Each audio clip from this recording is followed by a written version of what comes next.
say Potts Farm was a place to go. Load a truck up, hit the dirt road, jump the barbed wire, spread the word. Like the King in the can, the Marlboro Man. Jack and Jim were a few good men where you learn how to kiss and cuss and fight too. Better watch out for the boys in blue.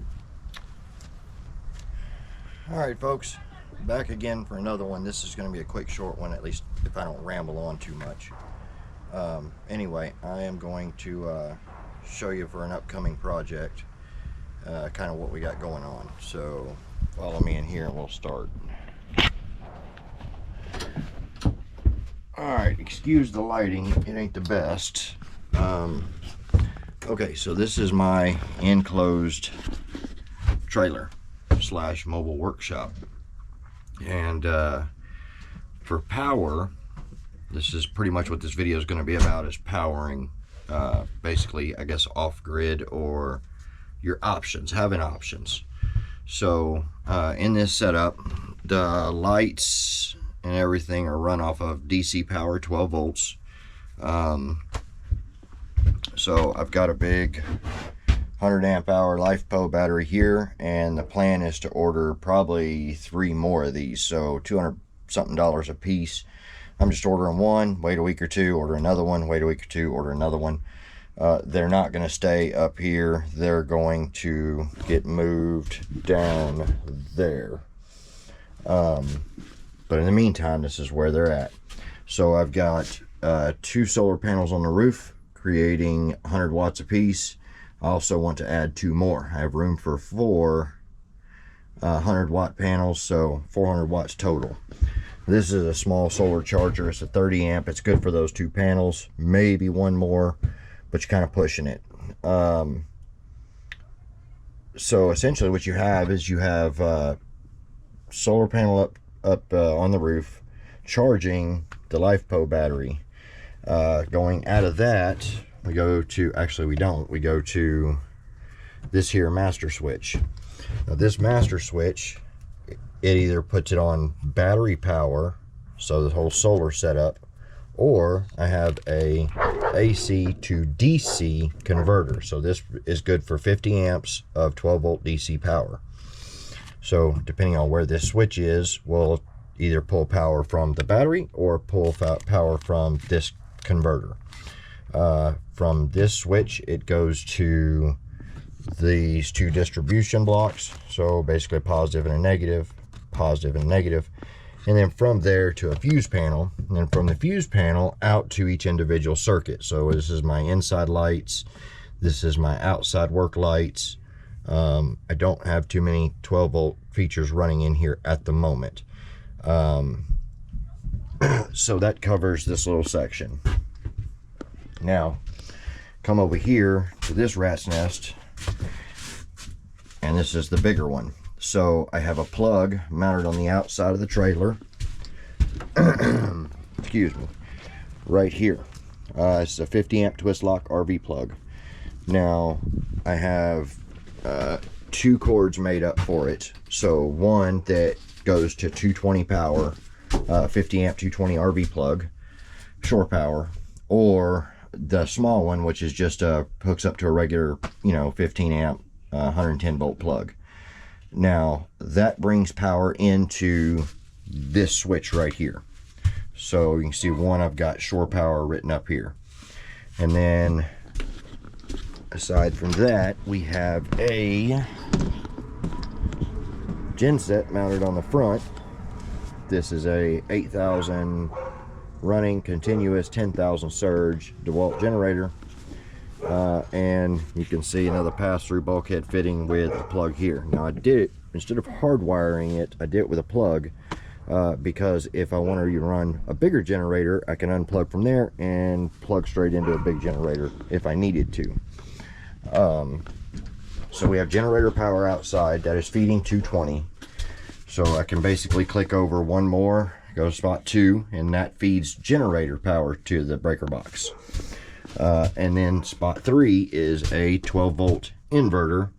This is a small one. It's only 1,000 watts. It says it's 2,000 surge, but let me tell you, I have been very disappointed in this thing. I mean, it's good for charging batteries like DeWalt batteries, and it runs this little LED light, but like it won't even fire that bench grinder. It'll try to start it, and then it will it'll just trip out and surge and shut down.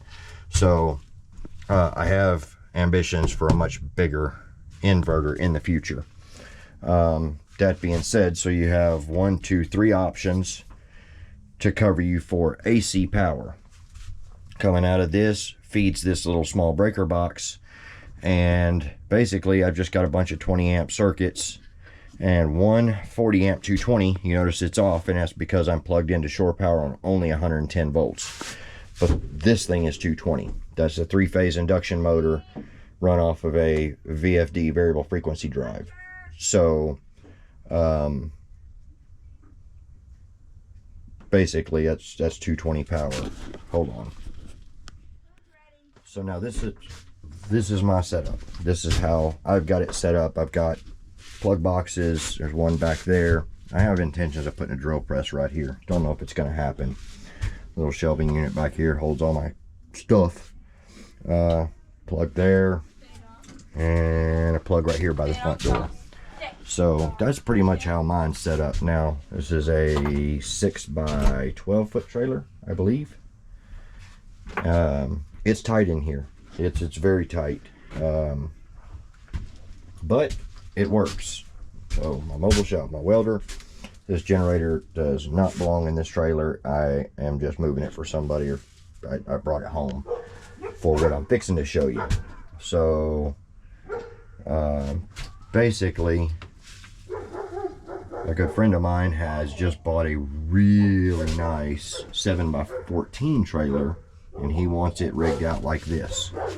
And fortunately, he has the money to do what I would have liked to have done from the jump. So give me a second and we'll go over there and I'll show you his trailer and all the stuff we've ordered. All right, so 2 things before we go over there. Pay attention to the size of this right here. And then pay attention to the size of this. This is my charge controller. So, hey Pedroski. Oh, let's go over here and excuse my mess. We're getting ready for this big, massive cold weather snap's fixing to hit. Trying to get all the animals bound up and ready. Of course, my wife keeps this place a pretty big mess anyway. Here's his trailer. Gorgeous, very heavy built, very well built. Got the Ultraflex springs in it. So he uses this for like a tool trailer. Basically trying to keep somewhere he can keep his tools all at one place. This is all stuff going into his trailer, into this trailer. So we're going to set up the same thing. We're going to do a solar system up top. I got 4 panels to go on the roof of his.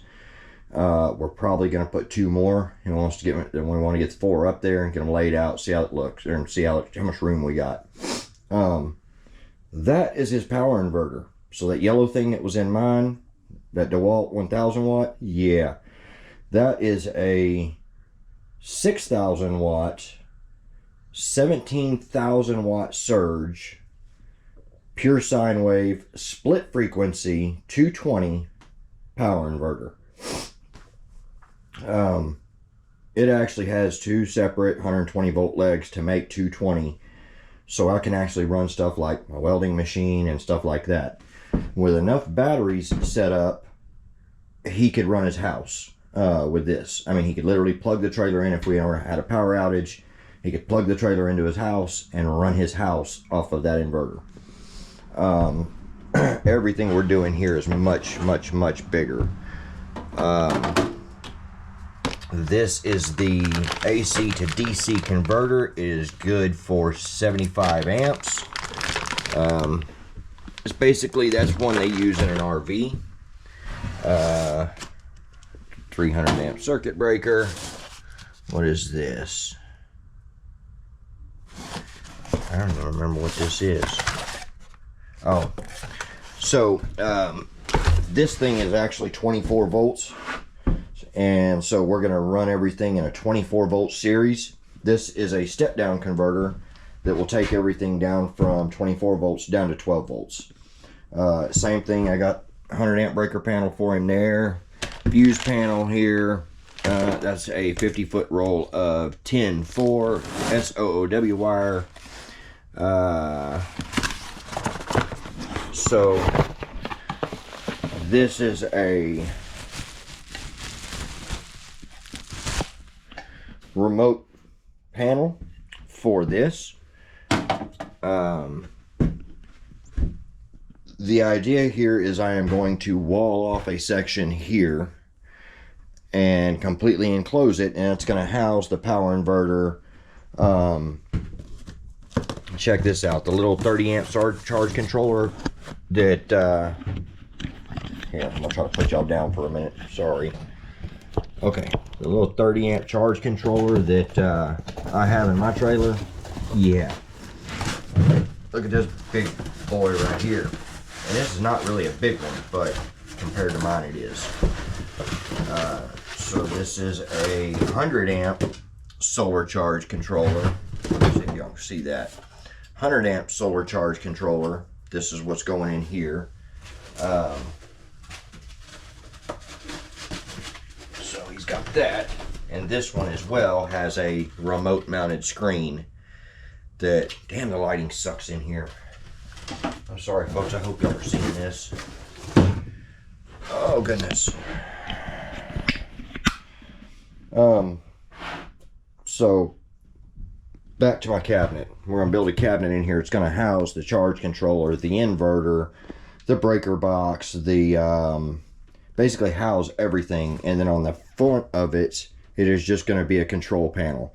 So he'll have his DC selector switch from battery to AC to DC. Next to that, he will have a AC selector switch. His is only going to have 2 on it because we're not hard mounting his generator. So it's either going to be 1 shore power / generator, or spot 2, which is going to be DC to AC inverter. I got the same LED lights as mine. He got a power jack I want to put on it. Oh, we got all kinds of stuff here. I am not... Here's the 50 amp plug to interface on the side of the trailer. There's a second female plug because I got to make 2 cords. One for 110 volts, one for 220. There's his battery switch. There's his selector switch for AC power. I actually have 2 of those. This is the box for the selector switch, which we're not going to use. This is the breaker that is going to come in. The solar panels will come into that breaker, from that breaker to the solar charge controller. That other big box right there is the same battery that I've got in my trailer. I've got 2 of those to start out with for his, which they are a Reno-G 12 volt 100 amp hour AGM battery. So basically we're going to start off with 2 of these, but we are probably, matter of fact, I'd almost say before I deliver it to him, he's going to end up with 4, maybe 6. We're going to have to see how this thing works out, but I am going to test it. I'm going to plug my welder into it. I'm going to turn the amps way up, and I'm going to weld. I've got some 1/2 inch plate out there. So I'm going to lay some beads with it and see how well this thing pulls the power. But basically I've been ordering everything, and all this stuff right here is all stuff I've ordered for him.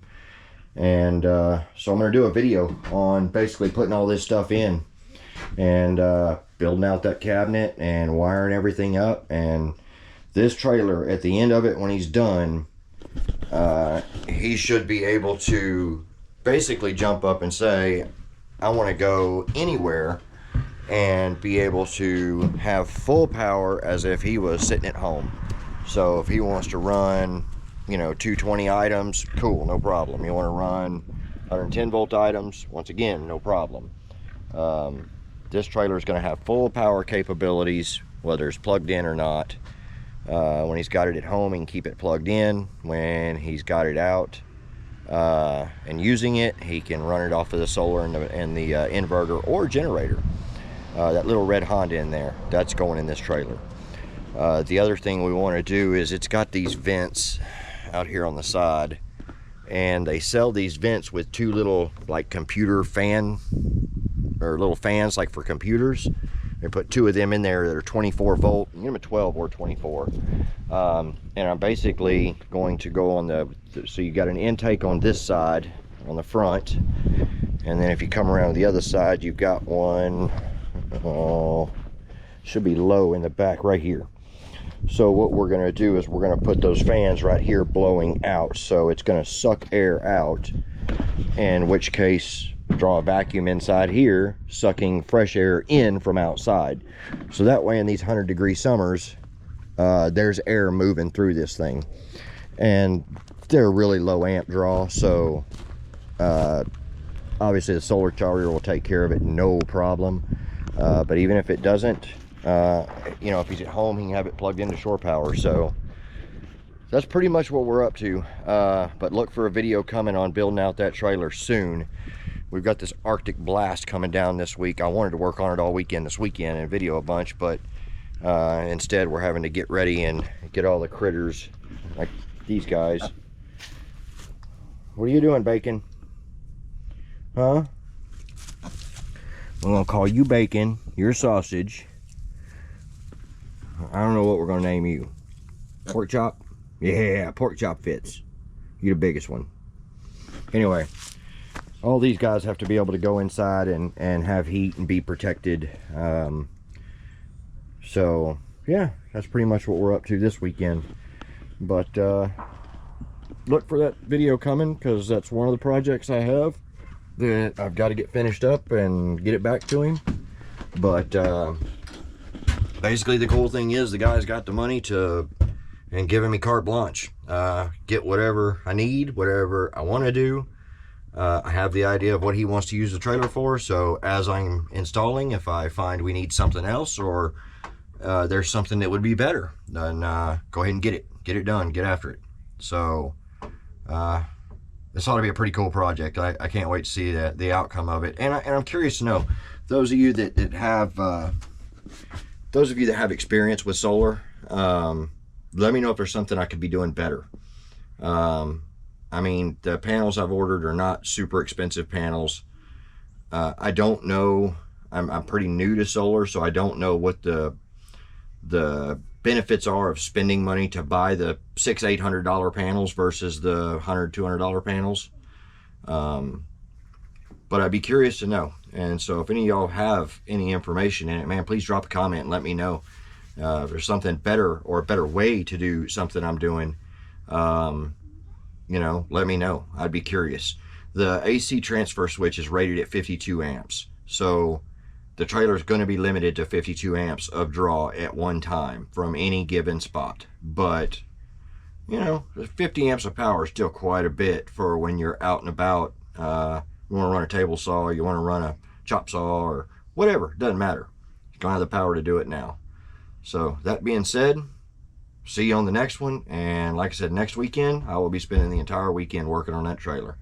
So we'll get a whole bunch of video done for you and get it up. The other thing is, would you guys like longer videos? And I talk a lot, and I'm sorry for that. I just like to explain.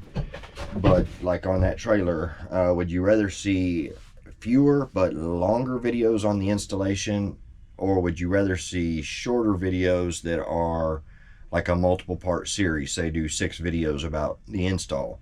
You know, which would be better? That's a curiosity I'd like to get feedback on. But okay, I'll shut up. Y'all have a good one, man. Thanks for watching. Appreciate you.